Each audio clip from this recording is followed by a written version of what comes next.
कल हम देखे थे कैमरे में बंद अपाहिज कैसे मीडिया वाले समाचार वाले जो है किसी व्यक्ति की कमजोरी को, उसकी अपंगता को अपने फ़ायदे के लिए, उसके व्यवसायीकरण के लिए कैसे उसके जज्बातों से खेल करके अमानवीय ढंग से उसे प्रस्तुत करते हैं।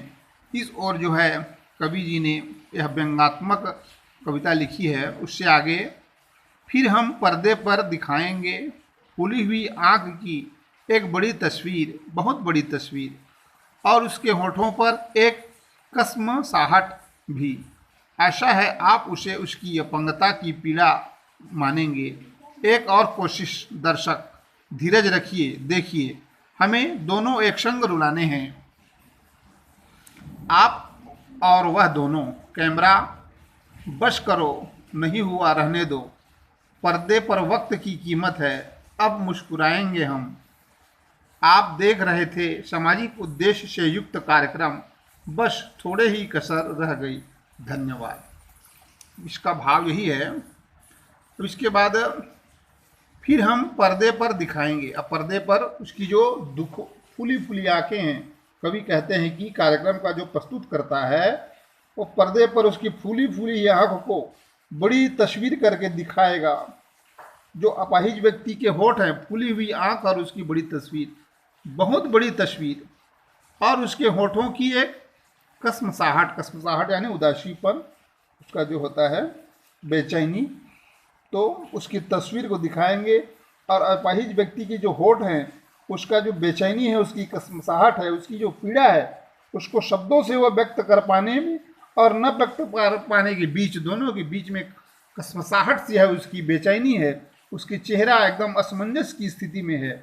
उसको हम दर्शकों तक दिखाएंगे और दिखाने के लिए दर्शक को और उसकी बेचैनी को बढ़ाते हुए अपाहिजपन, व्यक्ति के अपाहिजतापन को, उत्पन्न वास्तविक स्थिति को, पीड़ा को उसको बताने के लिए, मानने के लिए कहते हैं कि देखिए यही इसकी पीड़ा है, यही इसका दर्द है, इसकी दृष्टि यही है।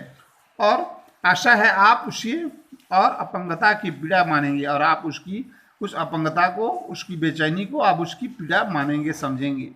एक और कोशिश करेंगे, दर्शक से कहते हैं धीरज रखिए, देखिए, हमें और एक संग रुलाने हैं।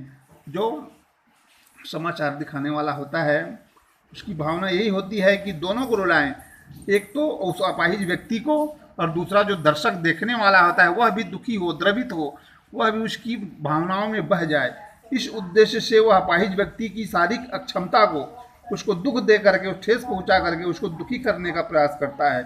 जो प्रस्तुत करता होता है, जो निर्देशक होता है, उसे वो बड़े बड़ा दिखाने को कहता है और अंत में क्या कहता है, देखिए जल्दी करिए, समय की कीमत है, एक निश्चित समय पर ही हम आप तक रह सकते हैं, ऐसा कह करके उसको समय की महत्ता को बताने का प्रयास करते हैं, जिससे वह और अधिक दुखित हो जाता है और बोलने की स्थिति में नहीं रहता है। जैसे उसकी पीड़ा का एक निर्धारित समय हो, एक सीमित समय तक व्यक्त किया जा सकता है, ऐसा उसको कर करके उसकी बातों को और दुखी किया जाता है।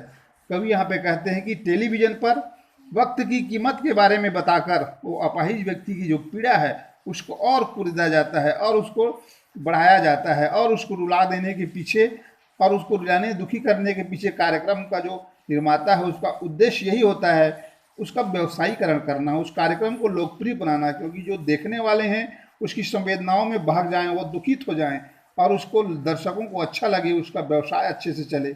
बस इसी भाव को लेकर के अपने कार्यक्रम को व्यावसायिक दृष्टि से, प्रचार करने की दृष्टि से उसे हो जाता है, जिससे उसकी जो संवेदनशीलता है समाज के प्रति वह एकदम भवाया हुई स्थिति में है।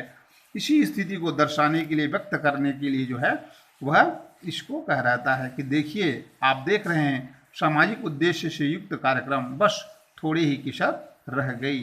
तो एक कवि जो है, एक पत्रकार के जो उन भावनाओं को जो समाज में असंवेदनशीलता होते हुए स्थिति को पैदा कर करके अपनी भावनाओं को अपने लाभ के लिए कैसे उसकी कमजोरी को बताने का प्रयास किया जाता है, इसका भावार्थ और प्रश्नोत्तर वगैरह समझ करके कल बताएंगे।